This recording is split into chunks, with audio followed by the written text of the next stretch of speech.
জামালের বউ এত ফর্সা হইল কেমনে রে। আমি তখন থেকেই অপূর্বত্ব, আমি শুরু থেকেই বলেছি এটা আমার পরিবার, এবং এটা প্রমাণ করতে আমি এসেছি। আমি হেরেছি তাতে কি, আমার পরিবারেরই একটা অংশ আমাকে সামনে পথ দেখাবে এবং আমাদের দাবি দাওয়া পূরণ করবে।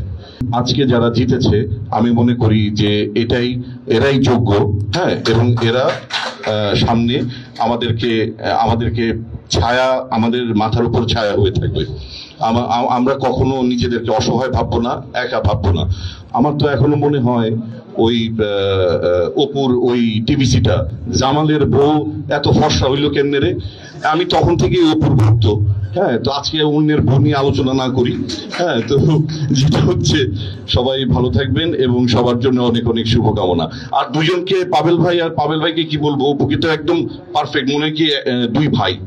তো আমার মনে হয় যে খুব সুন্দরভাবে কাজগুলো আগাবে এবং সবাই ওনাদের সবার জন্য দোয়া করবেন।